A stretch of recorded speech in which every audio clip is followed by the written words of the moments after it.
अथ चतुर्थोऽध्यायः। श्रीभगवानुवाच इमं विवस्वते योगम् प्रोक्तवानहमव्ययम् विवस्वान्मनवे प्राह मनुरिक्ष्वाकवे ब्रवीत् एवं परम्परा प्राप्तम् इमं राजर्षयो विदुः सकाले नेह महता योगो नष्टः परन्तप स एवायं मया तेद्य योगः प्रोक्तः पुरातनः भक्तोऽसि मे सखा चेति रहस्यं ह्येतदुत्तमम्। अर्जुन उवाच अपरं भवतो जन्म परं जन्म विवस्वतः कथमेतद्विजानीयाम् त्वमादौ प्रोक्तवानिति। श्रीभगवानुवाच बहूनि मे व्यतीतानि जन्मानि तव चार्जुन तान्यहं वेद सर्वाणि न त्वं वेत्थ परन्तप अजोऽपि सन्नव्ययात्मा भूतानामीश्वरोऽपि सन् प्रकृतिं स्वामधिष्ठाय सम्भवाम्यात्ममायया यदा यदा हि धर्मस्य ग्लानिर्भवति भारत अभ्युत्थानमधर्मस्य तदात्मानं सृजाम्यहम् परित्राणाय साधूनां विनाशाय च दुष्कृताम् धर्म संस्थापनार्थाय संभवामि युगे युगे जन्म कर्म च मे दिव्यम् एवं यो वेत्ति तत्त्वतः त्यक्त्वा देहं पुनर्जन्म नैति मामेति सोऽर्जुन। वीतरागभयक्रोधा मन्मया मामुपाश्रिताः बहवो ज्ञानतपसा पूता मद्भावमागताः ये यथा मां प्रपद्यन्ते तांस्तथैव भजाम्यहम् मम वर्त्मानुवर्तन्ते मनुष्याः पार्थ सर्वशः काङ्क्षन्तः कर्मणां सिद्धिम् यजन्त इह देवताः क्षिप्रं हि मानुषे लोके सिद्धिर्भवति कर्मजा चातुर्वर्ण्यं मया सृष्टं गुणकर्म विभागशः तस्य कर्तारमपि मां विद्य कर्तारमव्ययम् न मां कर्माणि लिम्पन्ति न मे कर्मफले स्पृहा इति मां योऽभिजानाति कर्मभिर्न स बध्यते एवं ज्ञात्वा कृतं कर्म पूर्वैरपि मुमुक्षुभिः कुरु कर्मैव तस्मात् त्वं पूर्वैः पूर्वतरं कृतम् किं कर्म किमकर्मेति कवयोऽप्यत्र मोहिताः तत्ते कर्म प्रवक्ष्यामि यज्ञात्वा मोक्ष्यसे शुभात् कर्मणो ह्यपि बोद्धव्यं च विकर्मणः अकर्मणश्च बोद्धव्यं गहना कर्मणो गतिः कर्मण्यकर्म यः पश्येद् अकर्मणि च कर्म यः स बुद्धिमान् मनुष्येषु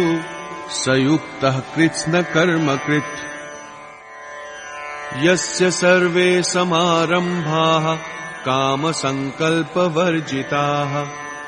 ज्ञानाग्निदग्धकर्माणम् तमाहुः पण्डितम् बुधाः त्यक्त्वा कर्मफलासङ्गम् नित्यतृप्तो निराश्रयः कर्मण्यभिप्रवृत्तोऽपि नैव किञ्चित् करोति सः निराशीर्यत चित्तात्मा त्यक्त सर्वपरिग्रहः शारीरं केवलं कर्म कुर्वन्नाप्नोति किल्बिषम् यदृच्छालाभसन्तुष्टो द्वन्द्वातीतो विमत्सरः समः सिद्धावसिद्धौ च कृत्वापि न निबध्यते गतसङ्गस्य मुक्तस्य ज्ञानावस्थितचेतसः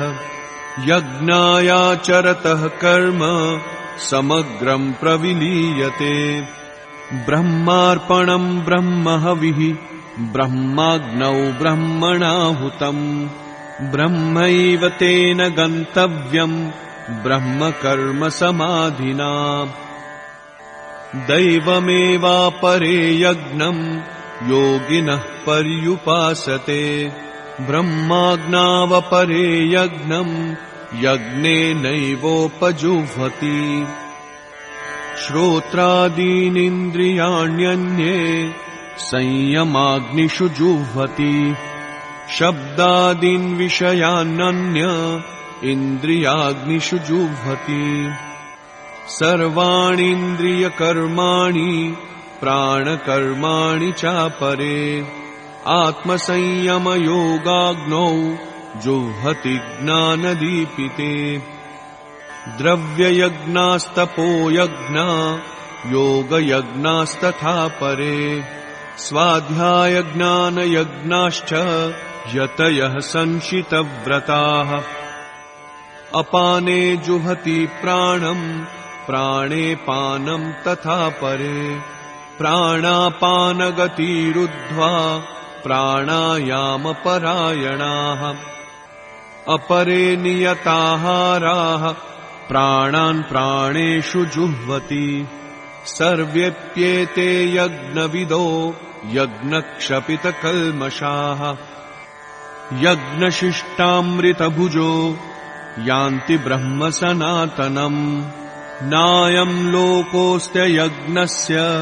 कुतोऽन्यः कुरु सत्तमा एवम् बहुविधा यज्ञा वितता ब्रह्मणो मुखे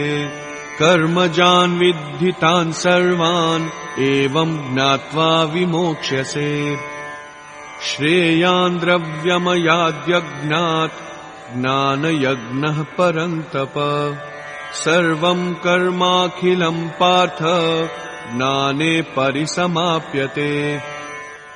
तद्विद्धि प्रणिपातेन परिप्रश्नेन सेवया उपदेक्ष्यन्ति ते ज्ञानम् ज्ञानिनस्तत्त्वदर्शिनः यज्ज्ञात्वा न पुनर्मोहम् एवम् यास्यसि पाण्डव येन भूतान्यशेषेण द्रक्ष्यस्यात्मन्यथो मयि अपि चेदसि पापेभ्यः सर्वेभ्यः पापकृत्तमः सर्वम् ज्ञानप्लवेनैव वृजिनम् सन्तरिष्यसि यथैधांसि समिद्धोऽग्निः भस्मसात् कुरुतेऽर्जुन ज्ञानाग्निः सर्वकर्माणि भस्मसात् कुरुते तथा न हि ज्ञानेन सदृशम् पवित्रमिह विद्यते तत्स्वयं योगसंसिद्धः कालेनात्मनि विन्दति श्रद्धावान् लभते ज्ञानम् तत्परः संयतेन्द्रियः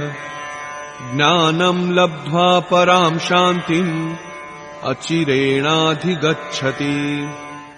अग्नश्चाश्रद्दधानश्च संशयात्मा विनश्यति नायम् लोकोऽस्ति न परो न सुखम् संशयात्मनः योगसन्न्यस्तकर्माणम् ज्ञानसञ्छिन्न संशयम् आत्मवन्तम् न कर्माणि निबध्नन्ति धनञ्जय तस्मादज्ञानसम्भूतम् हृत्स्थम् ज्ञानासीनात्मनः चित्वैनम् संशयम् योगम् आतिष्ठोत्तिष्ठ भारत। ॐ तत्सदिति श्रीमद्भगवद्गीतासूपनिषत्सु ब्रह्मविद्यायाम् योगशास्त्रे श्रीकृष्णार्जुनसंवादे ज्ञानकर्मसन्न्यासयोगो नाम 4थोऽध्यायः।